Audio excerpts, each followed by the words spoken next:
Shalom sobat muda semua, berjumpa lagi dengan saya Gary. Siang hari ini saya akan membahas sebuah tema, judulnya adalah wisdom, atau dalam bahasa Indonesia berarti hikmat.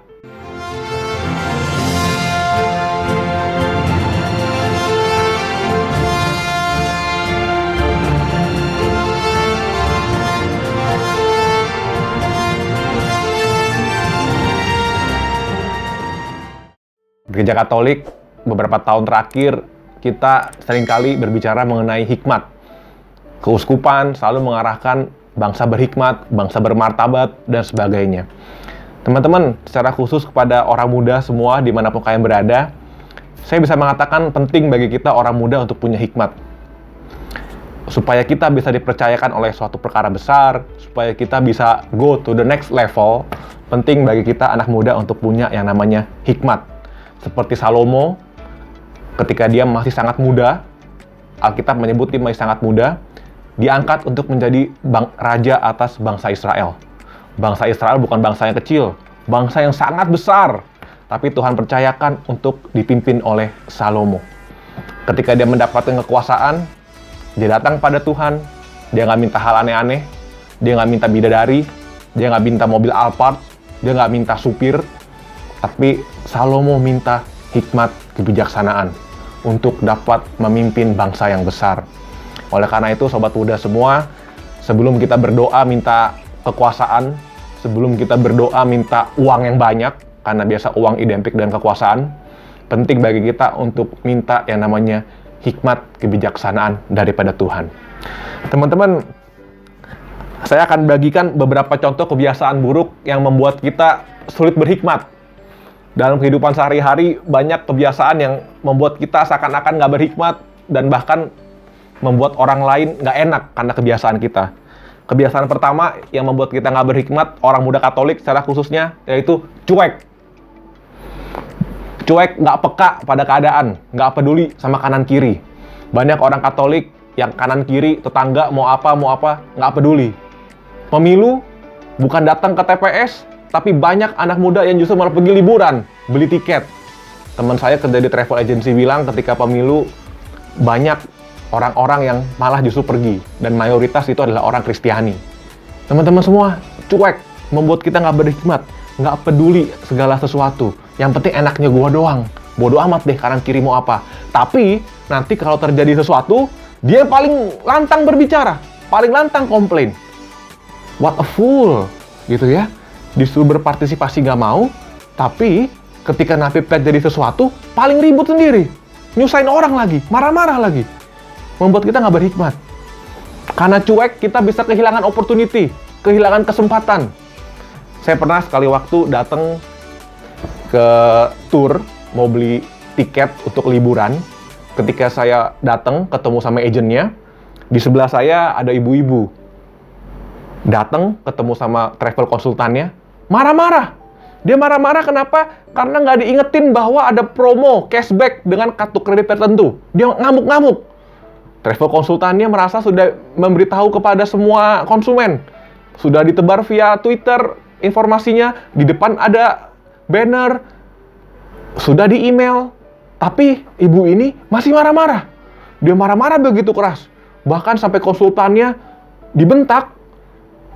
Lalu konsultannya bilang, minta maaf ibu, itu sudah nggak bisa, sudah nggak berlaku, karena promo cashback hanya berlaku sampai tanggal sekian. Ini sudah lewat dari tanggal sekian, jadi nggak bisa lagi. Wah, ibu itu marah-marah. Semakin biasanya semakin marah, akhirnya dia keluar meninggalkan tempat tour tersebut. Saya di sebelahnya, saya perhatiin aja. Teman-teman semua, nggak ada yang salah dengan travel konsultannya. Nggak ada yang salah dengan turnya. Yang salah adalah karena ibu ini nggak memperhatikan pengumuman yang dikasih tahu.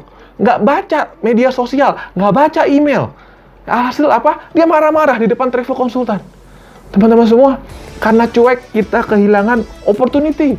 Padahal ada opportunity bisa kita gapai. Kita nggak perlu bayar semahal itu. Asalkan kita peduli. Nggak cuek baca pengumuman. Nggak cuek terhadap iklan, informasi.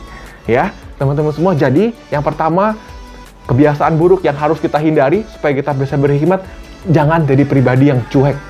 Belajar untuk peka, mengerti pada keadaan sekitar kita. Itu yang pertama. Lalu yang kedua, kebiasaan buruk yang harus kita hindari yaitu terlalu ragu-ragu atau bimbang. Teman-teman semua, kita seringkali bimbang. Aduh, kapan gue kawin ya? Kapan saya merit ya? Ini pekerjaan yang terbaik atau bukan? Gue harus pergi atau pulang? Bangun tidur ngapain? Ragu-ragu. Teman-teman, kalau kita ragu-ragu, kalau kita bimbang, tips yang saya berikan adalah coba mundur selangkah, ambil sikap hening, ambil waktu menyendiri, bicara kepada Tuhan. Cari tahu, kira-kira kalau Tuhan ada di posisi kita, apa yang akan Dia ambil? Teman-teman semua, ada kisah di 1 Samuel 13, ketika Saul memimpin bangsa Israel berperang melawan bangsa Filistin di Gilgal. Samuel sudah bilang pada Saul, tunggu dulu sampai aku datang, baru nanti kita persembahkan korban bakaran. Tapi karena Saul pada waktu itu didesak oleh bangsa Israel untuk maju berperang, didesak keadaan, dia nggak memperhatikan perintah Tuhan. Dia langsung bikin korban. Alhasil ketika Samuel datang, Samuel bilang, Tuhan tidak berkenan atas engkau. Kenapa? Karena Saul terlalu terburu-buru dalam mengambil keputusan. Teman-teman semua, at some point dalam hidup kita, kalau kita bimbang, kalau kita ragu-ragu, ambil sikap hening, ambil sikap sendiri. Jangan terburu-buru. Mau kanan kiri tanya kapan merit, kapan punya anak, segala macam. Jangan terburu-buru. Jangan ambil keputusan ketika kita lagi terlalu happy atau kita lagi terlalu sedih. Karena biasanya kita akan cenderung mengambil keputusan yang salah jika kita terlalu happy atau kita terlalu sedih. Itu yang kedua. Lalu yang ketiga, kebiasaan buruk yang membuat kita sulit berhikmat, suka menunda-nunda. Teman-teman, menunda-nunda membuat kita menjauh daripada rencana Tuhan. Tunda bayar kartu kredit. Bukan nggak ada uangnya ada. Tapi karena kita suka menunda, nanti aja akhir bulan. Akhir bulan kita lupa. Lalu itu tagihan kartu kredit sudah jadi Taman Bunga Nusantara, teman-teman. Bunga berbunga. Nggak salah banknya, nggak salah kartu kredit. Dia sudah melancarkan apa yang harusnya. Tapi kitanya yang menunda-nunda. Sehingga membuat kita jatuh ke dalam pencobaan. Teman-teman, mungkin ada pencobaan yang harusnya kita nggak alami kalau kita nggak menunda-nunda. Kalau saat ini merasa badan kita nggak enak badan, buru-buru cek ke dokter. Jangan tunda-tunda. Supaya kita tahu kebenarannya. Kalau memang kita sakit, harus diobati.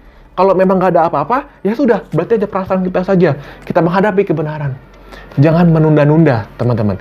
Secara fokus, jangan menunda-nunda untuk mengetahui kebenaran. Ya. Lalu, tadi kebiasaan buruk yang harus kita hindari. Yang pertama tadi adalah kebiasaan buruk yang harus kita hindari. Jangan jadi pribadi yang cuek. Yang kedua, bimbang. Jangan kita terlalu ragu-ragu. Kalaupun ragu-ragu, mundur selangkah, minta hikmat dari Tuhan. Yang ketiga, suka menunda-nunda.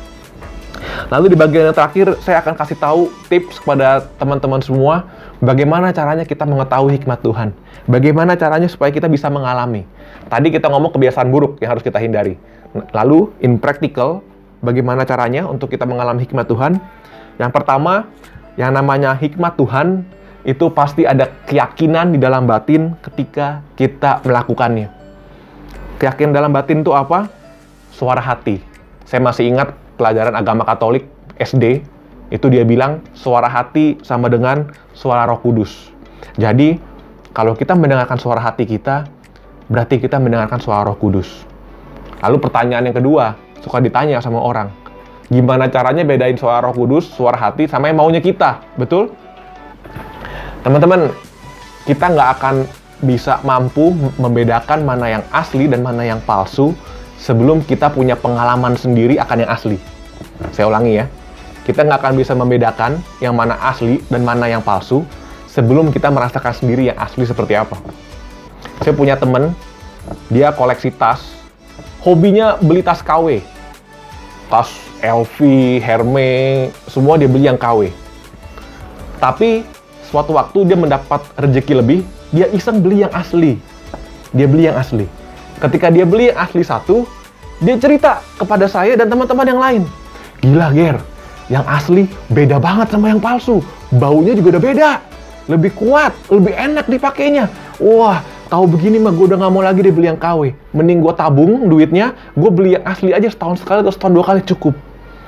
Teman-teman, teman saya sudah punya pengalaman pada yang asli itu seperti apa, dia nggak mau lagi beli tas palsu. Begitupun dengan Roh Kudus, teman-teman. Kalau kita sudah punya pengalaman pribadi Roh Kudus seperti apa, kita akan mampu bedain yang mana Roh Kudus, mana yang bukan. Caranya kita perlu latihan rohani. Latihan rohani, nggak bisa instan. Nggak bisa kayak Doraemon, kantong ajaib bisa membedakan, no. Perlu latihan rohani, teman-teman. Di Bank Sentral Amerika, The Fed, itu ada orang yang tugasnya ngumpulin semua uang yang masuk dari semua bank yang ada. Tugas dia adalah membedakan. Jika ada uang palsu, dia harus pisahkan daripada semua uang. Pernah diwawancara oleh sebuah TV channel, bagaimana caramu membedakan uang palsu sama uang asli? Karena hampir nggak ada bedanya. Lalu orang itu menjawab, saya sudah puluhan tahun bekerja di sini. Setiap hari saya sudah melakukan ini, jadi uang palsu nggak perlu saya pegang, nggak perlu saya dekatkan mata saya untuk bisa bedain. Dari jauh pun, saya udah bisa lihat kalau itu uang palsu. Kenapa? Karena puluhan tahun dia sudah bekerja sebagai orang yang menyortir uang di The Fed. Teman-teman, latihan rohani. Semakin kita sering latihan rohani, mengasah rohani kita, membedakan mana Tuhan atau mana bukan, kita akan mampu membedakan mana yang dari Tuhan, mana yang maunya kita doang, mana yang mau nafsu kita doang. Lalu yang kedua, kalau itu hikmat dari Tuhan, pasti ada peneguhan firman. Timotius 3 ayat 16, segala tulisan yang diilhamkan Allah bermanfaat untuk mengajar, untuk menyatakan kesalahan, untuk memperbaiki kelakuan, dan untuk mendidik orang dalam kebenaran. Jika itu memang dari Tuhan, hikmat dari Tuhan, pasti sesuai dengan firman Tuhan, sesuai dengan kebenaran. Lalu yang ketiga, jika memang itu hikmat dari Tuhan, ada damai sejahtera Allah ketika kita melakukan. Kolose 3 ayat 15, hendaklah damai sejahtera Kristus memerintah dalam hatimu. Teman-teman, Roh Kudus, roh yang lemah lembut, damai sejahtera. Jadi saya percaya jika kita hidup sesuai dengan hikmat dari Tuhan, kita memiliki hikmat dalam hidup ini, pasti langkah kita juga akan enak, teman-teman semua. Nggak ada gerasa gerusu, nggak ada salah ambil keputusan, ya. Ibarat kata, sekali jalan langsung berhasil. Nggak perlu kita buang uang segitu banyak dulu, nggak perlu kita sakit-sakit terlebih dahulu, karena saya percaya Yesus datang untuk kita supaya kita bisa memiliki hidup. Kekristenan adalah mengenai hidup, teman-teman. Hidup yang penuh dengan hikmat. Sampai jumpa, teman-teman semua.